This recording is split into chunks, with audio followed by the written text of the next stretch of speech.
Отрывок из пятничной проповеди руководителя отдела просвещения по Ногайскому району Али Арсланова в центральной мечети селения Тирикли Мектеп Ногайского района.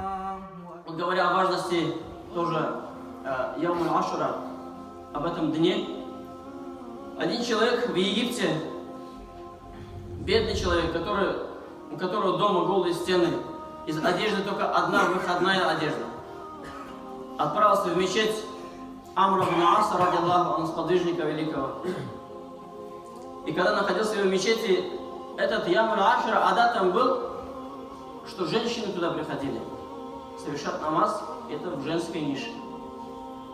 И однажды одна из женщин, увидев его, не зная его, она сказала: я тебя ради Аллаха прошу, помоги мне и моим детям, чем можешь. Но что у него было? Бедный человек. Но тем не менее он этой женщине сказал: пойдемте со мной ко мне домой. Они пришли к нему домой, она осталась за дверьми, он зашел, снял с себя эту парадную одежду, единственную, которая у него была, и остался в той одежде, которая лишь прикрывала аурат для молитвы. Высунул рукой за дверь и отдал этой женщине. Отдал последние, дорогие братья. У нас иногда бывает так, что не последние бывает, да? Ну, думаем, у меня последние 100 тысяч остались, там 5 тысяч просит мой сосед и так далее. Да нет, у меня свои планы. И нам трудно бывает отдавать. Когда к нам идет, знаем, что в долг просить идет, мы начинаем в сердце презирать этого человека. Или хотя бы минимум иметь желание, лишь бы он не ко мне шел, лишь бы мимо моего дома прошел. Этот человек, он отдал последнюю одежду, и после этого, когда он уснул, в этот день, Яум аль-Ашура, когда он уснул, он увидел во сне, как к нему подошла очень красивая девушка, неземной красоты, и взяла яблоко, разделила пополам и вытащила из этого яблока одежду и дала ему.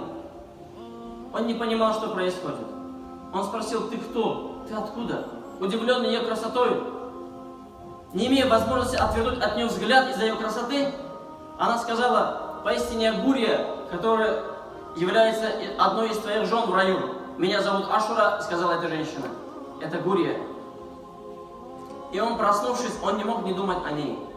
И он тогда сделал дуа: о Аллах, если она на самом деле будет моей женой в раю, это Гурия, о Аллах, забери мою душу. И Всевышний Аллах в этот же день забрал душу этого человека. Представьте, человек, который просто без корысти, не имея какой-либо цели, отдал последнее. Аллах тоже не скупится таким людям.